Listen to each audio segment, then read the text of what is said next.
Notre histoire commence dans une ville complètement détruite, à cause d'une mystérieuse excavation qui a brisé un ancien sceau. Oups! Une étrange brume rouge a commencé à se répandre, et tous ceux qui l'ont respiré sont devenus complètement dingues avant de mourir. Mais c'était une autre histoire pour la plupart des autres créatures. Elles se sont transformées en monstres terrifiants dotés de capacités étranges, désormais connus sous le nom d'Ibération.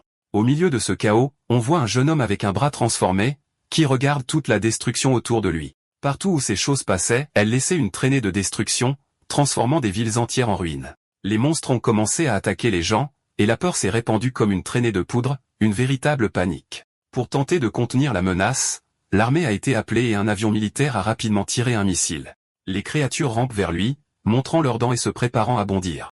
Réalisant la situation, les yeux de RMC rougissent et il hurle le nom de la fille une fois de plus. Il charge ensuite les monstres, et en utilisant son bras muté, il commence à s'en prendre à toutes les créatures. Après l'agression, le protagoniste ressent une vive douleur dans son bras, qui brille maintenant d'un rouge intense. Même avec son corps transformé, il tient bon au milieu des décombres, prêt à affronter ce qui va suivre. Le regard déterminé, les yeux brillants fixés, il murmure le nom de Xiaoshu une fois de plus. Il se débat ensuite pour marcher à travers les débris de la ville, continuant à appeler la fille. Ce faisant, il marche sur une poupée de chiffon gisant au milieu du chemin. En voyant le jouet, notre jeune homme s'agenouille et continue d'appeler Xiaoshu. Sa main monstrueuse s'étend lentement pour ramasser la poupée du sol. Mais soudain, avant même qu'il puisse la toucher, son bras reprend sa forme humaine. Dans ce gémissement, une larme de sang coule sur sa joue alors qu'il fixe la poupée. Seul au milieu de la ville détruite, il crie de désespoir en demandant où elle est. L'histoire revient ensuite 3 jours plus tôt, avec un reportage parlant d'une mystérieuse brume rouge. À l'intérieur d'une voiture, nous voyons notre protagoniste et Xiaoshu coincés dans un énorme embouteillage. Un soldat frappe alors à la fenêtre, leur criant de déplacer immédiatement leur voiture. L'armée était partout, et le père de notre protagoniste se plaint qu'on ne peut jamais faire confiance aux politiciens.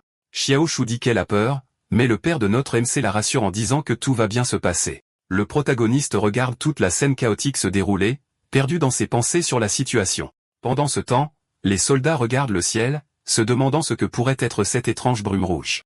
Soudain, l'hélicoptère dans le ciel explose et s'écrase sur les voitures. Tout le monde à l'intérieur du véhicule est stupéfait par la scène, et le père de notre MC est horrifié par ce qu'il voit. Voyant le danger, le jeune homme agit vite, protégeant sa sœur et lui criant de se baisser.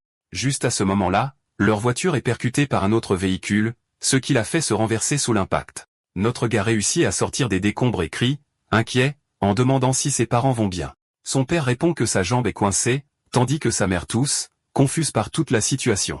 Les parents du protagoniste sont blessés, et Xiaoshu est terrifié par tout ce qui se passe. Soudain, le protagoniste regarde sur le côté et demande d'une voix effrayée. Qu'est-ce que c'est que ça? Une créature géante ressemblant à un dragon apparaît, et tout le monde commence à courir pour sauver sa vie. Coincé dans l'épave, le père de notre MC leur crie de sortir de la voiture et de courir. Notre jeune homme réussit à se libérer et sort rapidement sa sœur du véhicule détruit. Il la prend par la main, et les deux commencent à sortir de la voiture. Ses parents le supplient de prendre sa sœur et de partir, mais notre MC refuse de les abandonner. Xiaoshu crie alors à l'aide en voyant un monstre attaquer quelqu'un juste devant elle. Voyant la situation, sa mère l'attrape et lui crie désespérément de courir. Maintenant, avec un sourire triste, sa mère lui demande de prendre soin de Xiaoshu, lui disant qu'il est maintenant le grand frère. Soudain, une explosion d'énergie rouge frappe la zone, et les deux frères et sœurs sont projetés au sol. À ce moment-là, l'un des loups monstrueux apparaît juste devant eux, prêt à attaquer. Désespérés, les deux frères et sœurs regardent en arrière et crient après leurs parents, qui sont toujours piégés dans la voiture. La créature, avec ses yeux rouges brillants, regarde les frères et sœurs, montrant ses dents. Notre MC essaie de revenir en arrière pour aider, mais sa sœur le retient alors que le loup se rapproche de la voiture. Dans le ciel, un monstre volant géant cause encore plus de destruction et de chaos dans toute la ville. Les animaux n'étaient pas les seuls affectés par la brume, ils se transformaient tous en monstres. Les gens devenaient également fous, s'attaquant les uns les autres au milieu de la rue. Courant pour sauver sa vie avec sa sœur, notre jeune homme se demande ce qui diable arrive au monde. D'autres créatures apparaissent partout, escaladant les bâtiments et traversant les rues en ruine pour se cacher à l'intérieur d'un magasin, et notre MC couvre la bouche de sa sœur alors qu'un monstre s'approche. Le cœur battant, il observe la créature, espérant qu'elle ne les trouvera pas là. Heureusement pour eux, le monstre passe son chemin, continuant sa route sans les remarquer. Soulagé pour un instant, il serre sa sœur dans ses bras et lui dit que la voie est libre, pour l'instant. Mais soudain, Xiaoshu commence à crier de douleur alors que des veines rouges apparaissent sur son visage. Inquiet, il la serre dans ses bras et lui demande ce qui ne va pas, car elle dit qu'elle ne se sent pas bien. Juste à ce moment-là, il voit son reflet et se rend compte que les mêmes veines rouges sont apparues sur son propre visage. Il se demande si cela se produit parce qu'ils ont trop respiré cette brume rouge. Essayant d'aider, il attrape rapidement une bouteille d'eau et imbibe un morceau de tissu. Il place le tissu sur son visage et lui dit de se couvrir la bouche et le nez pour se protéger. Mais soudain, le protagoniste ressent une terrible douleur et ses yeux commencent à briller en rouge. Il s'effondre sur le sol, sentant son corps brûler, et dit qu'il a l'impression que quelque chose essaie de sortir de lui. Aoshu demande ce qui ne va pas, et il essaie de dire qu'il va bien, mais sa main commence à se transformer. À ce moment précis, le même loup monstrueux qu'avant réapparaît à l'intérieur du magasin.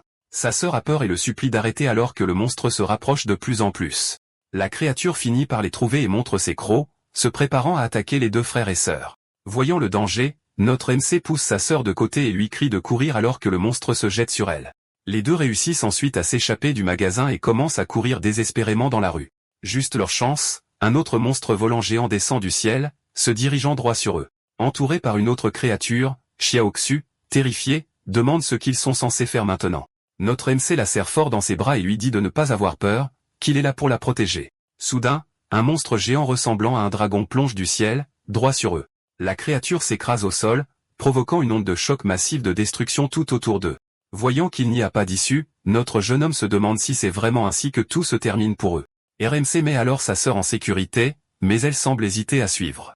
À l'intérieur, il attrape un tuyau et dit que c'est bien trop dangereux dehors, et que c'est leur seule chance. Avec une expression furieuse, notre garçon se prépare à affronter la créature qui les a acculés. Il charge ensuite l'abomination et lui assène un coup de toutes ses forces, mais le tuyau se brise. La bête bronche à peine et regarde maintenant notre MC avec un regard de rage pure.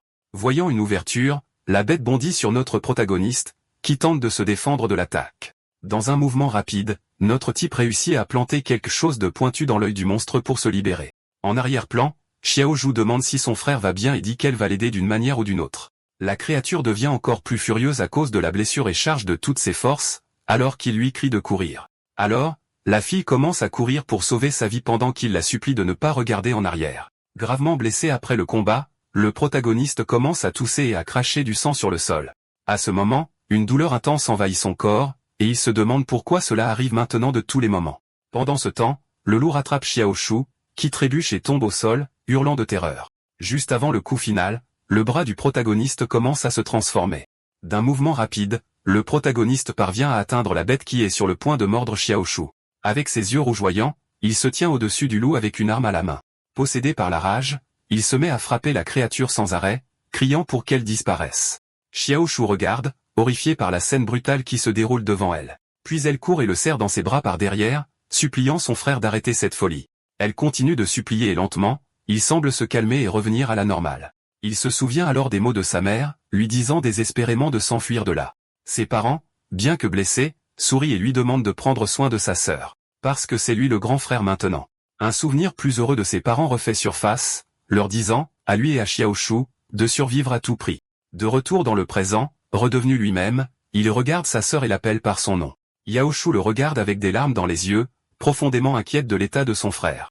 Avec un sourire, il s'excuse de l'avoir inquiété, et elle lui demande s'il va bien maintenant. Mais juste au moment où il s'apprête à répondre, une autre abomination géante apparaît dans le reflet de la fenêtre derrière eux. Le monstre traverse alors le mur et il attrape rapidement sa sœur pour la protéger du danger. L'oiseau géant, comme une créature, pousse un rugissement terrifiant aux deux frères et sœurs. C se prépare alors à se battre et traite la chose d'oiseau laid. Il crie ensuite à la créature de s'éloigner de sa sœur, alors qu'il charge avec son bâton. D'un coup puissant, notre type réussit à repousser l'abomination géante au loin. Après l'impact, il dit à Xiaoshu de se cacher, car il va s'occuper des monstres tout seul. Le jeune homme explique alors que le grand les a à l'œil et qu'il doit l'éloigner. Xiaoshu, effrayé, le serre dans ses bras et le supplie de ne pas y aller, craignant qu'il ne perde à nouveau le contrôle. Notre type la calme en lui tapotant la tête et lui promet qu'il ne perdra pas le contrôle cette fois. Il la tient doucement et lui demande d'attendre là, lui promettant qu'il reviendra bientôt. Les yeux pleins d'inquiétude, elle lui demande de promettre qu'il reviendra sain et sauf. Avec un sourire confiant, notre protagoniste jure qu'il reviendra absolument pour elle. Cela dit, notre garçon part en courant pour éloigner les abominations de sa sœur. Il pense alors que chasser les monstres et absorber leur énergie pourrait le rendre plus fort. Alors, il affronte un nouveau monstre en croyant que le vaincre lui donnera le pouvoir dont il a besoin.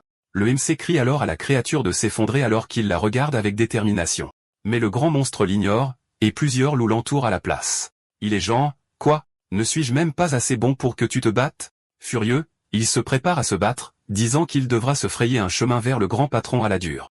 Sur ce, il commence à attaquer les loups et assène un coup solide à l'un d'eux avec son bâton. Juste à ce moment-là, une des créatures parvient à lui mordre le bras, mais il l'attrape avec colère. Puis ses bras se transforment, et il détruit 2 loups en même temps, criant pour qu'ils périssent tous. Avec un sourire méchant, il se demande si c'est ce que l'on ressent quand on a du pouvoir, disant que c'est incroyable. Dans le ciel, un vieil avion apparaît soudainement, volant droit vers l'abomination géante. La créature volante aperçoit l'avion, et notre type est juste confus par toute la situation. Il regarde ensuite son bras transformé et se demande ce qui lui arrive. Juste à ce moment-là, l'avion tire un missile qui déboule à grande vitesse droit sur lui.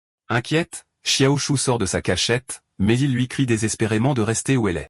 Le missile frappe alors le sol, provoquant une gigantesque explosion qui détruit tout autour. L'avion survole le site de l'explosion, et quelqu'un à bord dit qu'il y a encore des survivants.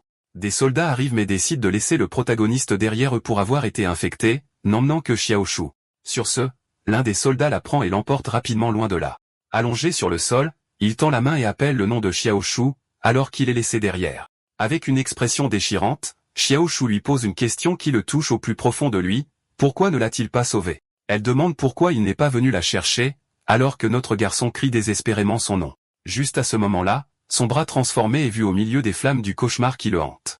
Et juste comme ça, notre protagoniste se réveille surpris et essoufflé de cet horrible rêve. La main sur la tête, il maudit d'avoir fait le même cauchemar à nouveau, et se demande où pourrait être sa sœur. Que son secret soit toujours en sécurité, notre type se lève et attrape son équipement pour le travail. Il se souvient avoir fouillé jusqu'au dernier refuge, mais n'avoir trouvé aucune trace de sa sœur. Il a donc rejoint la patrouille frontalière pour avoir une meilleure chance de retrouver Xiaoshu. Et maintenant, nous jetons un coup d'œil à l'avant-poste de Shishi City, un endroit qui a connu des jours meilleurs, c'est le moins qu'on puisse dire. C'est un vrai désastre. Il trouve son capitaine Jiajin et s'excuse d'être arrivé en retard à son service. Mais le capitaine ne veut rien savoir.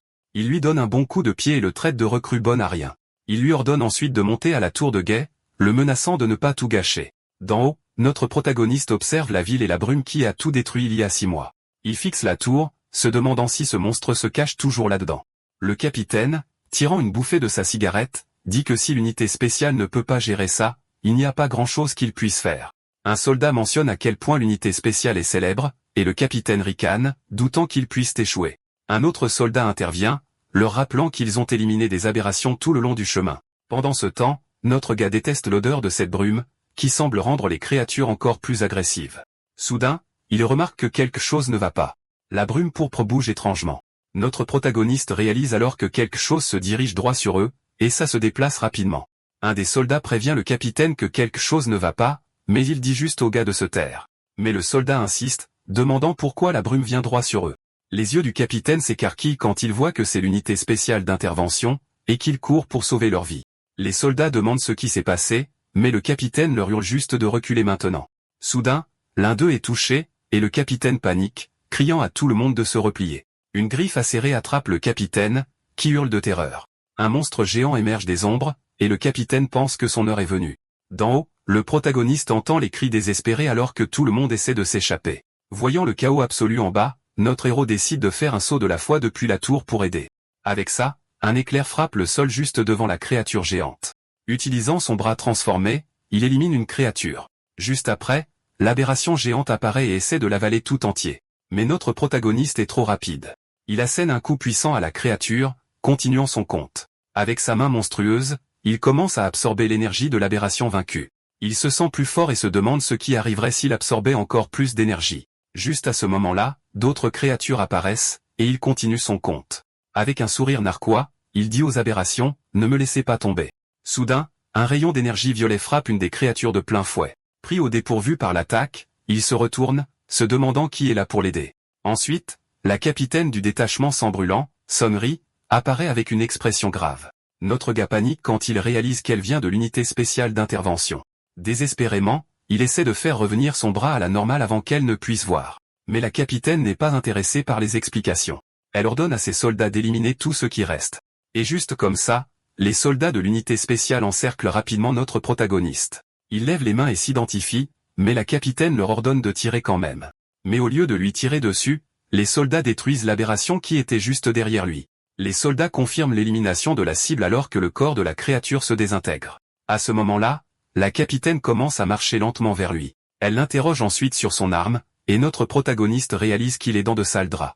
La capitaine ordonne à toutes les unités de se retirer du poste avancé vers une ligne défensive temporaire. Au nouvel emplacement, un garde annonce que personne n'entre sans la permission de l'officier Song. Le chef jette ensuite un coup d'œil à une tablette, qui affiche le rapport d'incident avec un grand total de 37 victimes. Cela rend notre protagoniste un peu nerveux, car il semble qu'il soit le prochain sur le grill. Attaché à une chaise, il demande pourquoi il est détenu plus qu'il est aussi une victime. Mais la femme souligne qu'il a abandonné son poste pendant 2 heures, et l'attaque s'est produite juste après son retour. Alors, il se dit qu'il doit trouver un moyen de leur jeter de la poudre aux yeux et invente juste une excuse bidon. Juste à ce moment-là, un soldat se présente, dénonçant que notre gars est toujours en retard, et la capitaine ne fait jamais rien à ce sujet. Avec un regard furieux, notre garçon le menace, lui disant de ne même pas penser à blâmer la capitaine pour ça. L'officier regarde juste ce petit feuilleton se dérouler et commente que l'équipe de patrouille semble avoir un tas de problèmes. Pendant ce temps, au loin, le capitaine qui a été sauvé est tout emmailloté comme une momie dans un lit d'hôpital, et laisse soudain échapper un énorme éternuement. De retour à l'interrogatoire, la femme examine le dossier du protagoniste et trouve un peu louche qu'il ait réussi à survivre. Il affirme qu'il a juste peur de claquer, et comme il était dans l'équipe d'athlétisme, il s'est juste barré de la super vite. La capitaine demande ensuite pourquoi diable il a rejoint l'armée s'il est si terrifié de mordre la poussière. Dans sa tête, il révèle la vraie raison, il recherche sa sœur et absorbe des monstres pour devenir plus fort. Il pense à comment pendant 6 mois, il a joué au loup solitaire, cherchant dans chaque dernière ruine sa sœur. La capitaine se met face à lui, l'accusant d'être un lâche, qui a abandonné son poste et caché des informations. Regard sérieux, elle demande s'il comprend les conséquences, et il demande s'il va être éliminé. Elle se penche plus près, demandant pour ses mains, et notre gars réalise qu'elle a dû voir son bras. Chuchotant à son oreille, elle demande pourquoi il a menti et quel est son vrai but. Soudain, un tremblement massif secoue tout l'endroit, mettant tout le monde en alerte. Elle demande si c'est un tremblement de terre, mais le protagoniste dit que cette sensation lui est trop familière. Il se lève d'un bond et crie qu'ils doivent courir parce qu'une horde de monstres est en route. Mais l'officier n'y croit pas. Avec une lueur dans les yeux, elle l'accuse d'essayer juste de s'enfuir. Alors elle libère une sorte de pouvoir électrique et le plaque au sol, demandant s'il l'ignore. Les autres gardes s'inquiètent et disent à l'officier de se calmer, disant qu'elle exagère. L'impact est si puissant que tout le sol cède, et tout le monde plonge dans un trou immense. Après la chute, ils se retrouvent dans un espace noir comme la poix, et l'officier se demande où diable ils sont. Notre garçon, toujours menotté, regarde autour de lui et réalise qu'ils sont tombés dans une sorte de zone souterraine. Le chef se plaint de l'obscurité et ordonne à un de ses hommes d'allumer des lumières au plus vite. Un soldat le traite de catastrophe ambulante, et notre protagoniste rétorque qu'il peut déposer sa plainte après qu'il soit sorti de là. Sur ce, un des hommes craque un bâton lumineux pour éclairer le chemin. La lumière révèle qu'ils sont dans un labyrinthe géant, probablement creusé par ces monstres. Le chef dit à tout le monde de rester calme et de vérifier leurs armes, juste au cas où. Elle saisit ensuite son fusil et leur ordonne de maintenir la formation et de se couvrir mutuellement. Soudain, un bruit étrange résonne à travers les murs de la caverne sombre, mettant tout le monde sur les nerfs. Notre protagoniste semble avoir capté quelque chose et fixe intensément une direction spécifique. Un soldat demande ce qui se passe, et il répond qu'il entend du vent, ce qui excite l'autre, pensant que c'est une sortie. Le soldat va vérifier et confirme qu'il y a vraiment une brise. La substance gluante fond à travers le sol, et notre gars les avertit de ne pas laisser les créatures s'approcher. Le chef réprimande le soldat pour avoir agi sans ordre, et le type terrifié hoche simplement la tête en signe d'accord. Elle se tourne ensuite vers le MC et lui dit qu'une fois qu'ils seront sortis de ce pétrin, il aura beaucoup d'explications à donner. Il se rend compte qu'elle doit connaître son secret, mais elle ne le dénonce pas. Il se demande quel est son jeu. Juste à ce moment-là, un autre son étrange résonne dans la caverne, et le groupe réalise que quelque chose se rapproche d'eux. Un essaim de créatures qui ressemblent à des insectes géants émergent, tous avec des yeux rouges brillants et des dents acérées. Puis une horde massive de ces insectes encercle complètement le groupe, ce qui fait paniquer un soldat face à leur nombre. Les monstres se précipitent, prêts à bondir sur l'escouade encerclée. Sans hésiter, le chef d'escouade commence à tirer sur les créatures, essayant de dégager un chemin. Alors tout le monde se met à courir désespérément, ripostant pendant que les bestioles les chassent sans relâche. L'officier crie alors à notre gars de continuer à courir, disant que ce n'est pas le moment d'hésiter. Il remarque que la chasse est terminée et souligne que les SEM semblent s'être arrêtés net. Ils regardent tous devant eux, et l'un des soldats montre une immense caverne juste en haut de la route. À l'intérieur, il voit un monstre colossal absorber la brume rouge pendant que plusieurs soldats tombent comme des mouches. L'abomination commence alors à convertir la brume en une sphère d'énergie rouge dans sa bouche. Voyant le danger imminent, notre héros crie à tout le monde de faire attention, car cette chose est vraiment dangereuse. Cet officier utilise son arme pour tirer à longue distance sur la créature. Juste après que le monstre a libéré un énorme faisceau d'énergie rouge dans leur direction, le tir d'énergie violette de la fille entre en collision directement avec l'attaque de la créature géante en plein vol. Son explosion parvient à surpasser le faisceau et atteint directement le visage de l'abomination, qui en ressent définitivement l'impact. Mais l'attaque de la bête arrive toujours, et quelqu'un crie au chef de s'écarter du chemin. Alors notre gars agit vite, sautant devant elle pour bloquer le faisceau avec son bras transformé. L'officier est stupéfait, fixant son bras, et notre jeune héros dit simplement qu'il expliquera tout plus tard. Face à la créature géante, il promet qu'une fois sorti de là, il lui dira toute la vérité. Elle est inquiète, car même ses attaques n'ont pas fonctionné, et dit au MC d'être prudent. Avec un sourire confiant sur son visage, il dit simplement « compris » et se prépare au combat. À ce moment-là, il charge à pleine vitesse sur l'abomination, déclarant que c'est l'heure du spectacle. Il pense que la bête est une classe dominatrice, tout comme lui, alors qu'un écran affiche le classement des monstres. Notre gars assène un coup puissant sur le menton du monstre et se demande à quel point il deviendrait fort s'il l'absorbait. Mais l'impact le renvoie simplement en arrière, et la créature semble n'avoir subi aucun dommage du coup de poing.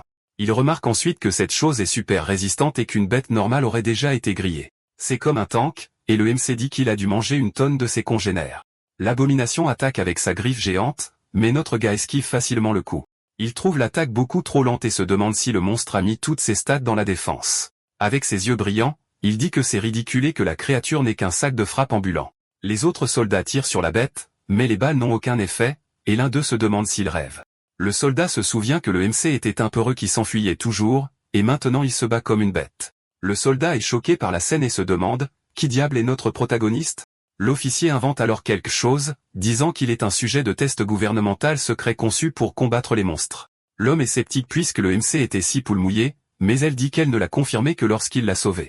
Un autre officier nommé Lin Yangji se demande si le capitaine ne cache pas quelque chose. Elle continue le mensonge, disant qu'il s'est échappé d'un laboratoire et s'est infiltré dans leur patrouille. Elle avertit le soldat que l'information est top secrète, et qu'il ne peut le dire à personne. Pendant ce temps, l'abomination se prépare à lancer une autre boule d'énergie rouge. Avec ça, le monstre tire une sphère d'énergie géante droit sur notre jeune héros. Il se rend compte que l'attaque est extrêmement dangereuse et qu'il doit agir vite pour s'échapper. Alors il crie aux autres de se disperser alors que la boule d'énergie se rapproche d'eux. L'attaque frappe le sol durement, provoquant une explosion massive qui soulève un énorme nuage de poussière. Après que la fumée se soit dissipée, l'officier se relève du sol, ayant l'air bien malgré la frayeur. Le soldat a également survécu et est étonné d'être encore entier après cette explosion. Il réalise alors que l'officier Yoonji l'a protégé et appelle, inquiet de son état. La jambe de Yoonji est assez mal amochée, mais il dit que c'était un juste échange pour une vie. L'officier blessé dit qu'il n'est pas devenu soldat juste pour combattre ces fichues bêtes. Il déclare qu'il existe pour protéger l'humanité, et c'est pourquoi il n'abandonnerait jamais un camarade. Pendant ce temps, l'abomination attaque avec ses griffes, envoyant le protagoniste voler à travers la zone. Allongé sur le sol, il remarque que l'énergie de la brume est épuisée, et son bras redevient normal, complètement impuissant. Il fait face à la créature de classe dominatrice et se rend compte que la situation est devenue beaucoup plus délicate. Puis, la créature pousse un rugissement menaçant et prépare une nouvelle attaque avec sa lame d'énergie. L'attaque frappe le sol près de notre gars, qui est trop faible pour réagir à temps. Soudain, il entend son nom être appelé et regarde sur le côté avec une expression méfiante. L'officier crie qu'il ne peut pas abandonner maintenant, car il a encore beaucoup à expliquer sur ses pouvoirs. Après avoir été touché par un faisceau violet, le monstre fixe simplement la fille et semble rire. Elle est choquée par la réaction de la bête et se demande si elle se moquait de son attaque. Juste à ce moment-là, la brume rouge commence à jaillir des tunnels et se dirige directement vers l'abomination géante. Le chef se rend compte que la brume reconstitue la force du monstre et guérit toutes ses blessures. Elle comprend qu'il peut tirer la brume d'autres endroits pour retrouver toute sa puissance. Avec ça, elle leur crie de battre en retraite, mais le MC refuse, disant que ce monstre va tomber aujourd'hui. Il dit que la brume rouge le renforce aussi, et que c'est leur meilleure chance d'attaquer. L'officier l'avertit que si le plan échoue, il pourrait finir par mordre la poussière juste là. Mais il répond qu'il a déjà défié la mort plus d'une fois. Alors qu'est-ce qu'une de plus? Sur ce, elle accepte et dit qu'ils n'ont vraiment qu'une seule chance. Elle utilisera toute sa puissance pour fissurer l'armure sur sa tête, et il devra détruire le cerveau de la bête. Le chef vise alors attentivement la tête de la créature, se préparant pour son tir le plus puissant. Puis elle tire avec tout ce qu'elle a pendant que notre jeune héros charge pour le coup final. Le tir est un coup direct, brisant la protection de la tête du monstre et créant l'ouverture dont il avait besoin. Notre héros saisit l'opportunité et saute pour frapper le point faible de l'abomination. Avec un rugissement furieux, il lance une attaque de tentacules rouges directement dans le cerveau de la bête. Le coup perce le crâne de la créature, qui semble finalement avoir été abattue par l'attaque. L'officier observe la scène à distance, se demandant s'ils ont enfin gagné la bataille. Soudain, une explosion d'énergie projette notre protagoniste en arrière avec une force incroyable. Le corps de l'abomination commence à se dissoudre, et la jeune fille crie son nom, inquiète pour lui. Elle court pour l'aider et le trouve par terre, tout amoché et inconscient après le combat. En fouillant dans ses poches, elle trouve quelque chose et se demande ce que cet objet pourrait être. L'officier ramasse une photo, tandis que le héros inconscient serre un cristal dans son autre main. Tout d'un coup, l'objet pointu perce sa paume et commence à fusionner avec son corps. Dans son esprit, il se demande où il est et pourquoi il ne peut pas contrôler son corps. Il comprend alors qu'il est devenu une bête et se demande si c'est sa vie qui défile devant ses yeux. À ce moment-là, une structure semblable à de l'ADN commence à briller intensément, et il ne comprend pas pourquoi. Le cristal est maintenant logé dans sa poitrine, et il se rend compte qu'il peut enfin bouger. En ouvrant les yeux, notre jeune héros ressent quelque chose d'étrange à l'intérieur de sa poitrine. Il reconnaît le cristal du monstre et se demande comment diable il s'est retrouvé à l'intérieur de son corps. La gêne dans sa poitrine commence alors à absorber toute la brume rouge autour de lui. Il comprend que le cristal peut stocker la brume, et cela l'empêchera de perdre la tête. Grâce à cela, il pourra absorber d'autres bêtes pour évoluer sans craindre de devenir fou dans le processus. Mais le cristal nouvellement formé a une limite, et absorbe beaucoup trop de brume rouge. Notre héros réalise qu'à ce rythme, l'objet dans sa poitrine va exploser. Il se souvient alors que le scarabée a utilisé une tonne de brume et décide de laisser le cristal tout absorber. La scène change, et nous voyons notre gars allongé sur un lit d'hôpital entouré d'énergie rouge. Avec ses yeux brillant intensément, il semble lutter pour contrôler toute cette puissance. Il se redresse alors et crie en concentrant toute la brume rouge dans une sphère dans sa main. À ce moment-là, l'officier entre dans la pièce et le voit tenir la boule d'énergie, en criant son nom. Il lance alors la sphère vers la fenêtre et lui crie de s'écarter, maintenant. Sur ce, la boule d'énergie explose à l'extérieur du bâtiment avec une force dévastatrice. La scène revient 5 minutes en arrière à l'hôpital, où l'équipe se remettait de la dernière bataille. Un soldat s'approche du capitaine, parlant de la jambe de l'adjoint Lin, mais elle le rassure. Dans sa chambre, l'adjoint Lin lui demande quel est le vrai problème avec notre protagoniste. L'officier répond que l'affaire de notre gars est top secrète et lui dit de se concentrer sur son propre rétablissement. Elle dit qu'elle a déjà demandé son transfert au service de la logistique afin qu'il puisse se reposer. Elle informe qu'elle rapportera l'affaire honnêtement à son père, le chef Song Lian. L'adjoint l'interroge, mais elle coupe ses communications et lui ordonne de ne pas bouger. Un instant plus tard, en marchant dans le couloir, elle demande à un garde où se trouve notre jeune homme. Le soldat l'informe que le protagoniste est dans la chambre 314 et l'Y conduit. En arrivant à la porte, elle ordonne au garde de monter la garde et de ne laisser entrer personne. En ouvrant la porte, elle trouve le protagoniste tenant une sphère d'énergie rouge. Il perd le contrôle, et l'officier crie son nom, inquiète de la situation. Notre héros lui crie alors de s'écarter et lance la sphère vers la fenêtre. Elle se baisse rapidement pour éviter l'attaque, qui passe à toute vitesse devant elle. La sphère d'énergie explose alors à l'extérieur de la pièce, manquant de peu le garde. L'explosion s'envole dans les airs et frappe 3 bâtiments abandonnés à proximité, détruisant tout sur son passage. De sa chambre, l'adjoint Lin voit la destruction et se demande comment le capitaine va couvrir ça. Pendant ce temps, le pauvre garde, qui a probablement besoin d'un nouveau pantalon, se jette à terre, terrifié par l'explosion. L'officier reconnaît l'attaque du scarabée et se demande comment notre héros utilise la capacité de la créature. Avec un regard sérieux, elle le fixe et dit qu'il lui doit quelques bonnes explications. La scène passe ensuite sur le toit de l'hôpital, où les deux ont une discussion sérieuse.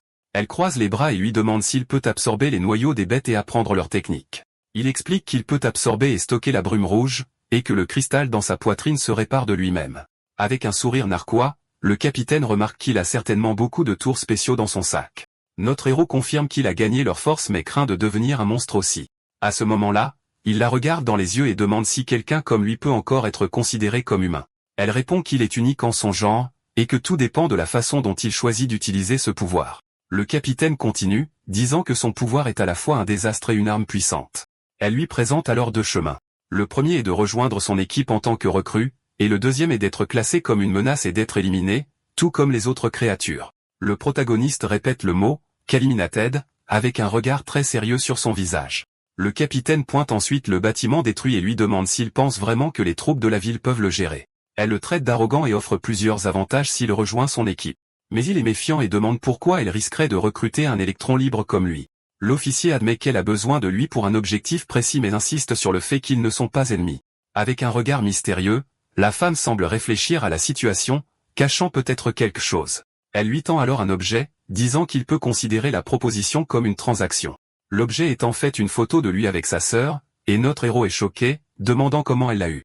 La femme lui dit de ne pas la sous-estimer, et propose de l'aider à retrouver sa sœur en utilisant son réseau de renseignements. Notre héros pense que seul, il a des limites, et avec un rang plus élevé, enquêter serait plus facile. Il accepte le marché, mais dit que puisqu'elle a tellement besoin de lui, Il a une petite condition. Avec un sourire, il met une main sur sa tête et demande une augmentation, puisqu'il a tout dépensé à chercher sa sœur. Le capitaine l'approuve en tant que soldat de réserve avec le salaire le plus élevé, et lui dit de régler les formalités administratives. Notre jeune homme salue et dit qu'il se dirige vers l'équipe de patrouille pour gérer son transfert. Alors qu'il s'éloigne, il semble se souvenir de quelque chose d'important et s'arrête un instant, plongé dans ses pensées. Le capitaine l'informe qu'elle a payé les dommages causés à l'hôpital, mais qu'elle les déduira de sa paie. Une pensée rapide traverse l'esprit de l'officier, un souvenir d'un homme blessé qu'elle avait juré de sauver. En le regardant partir, elle a le sentiment que le jeune homme est la clé de ce qu'elle recherche. Elle pense que notre héros pourrait détenir le secret pour transformer une créature en humain à nouveau.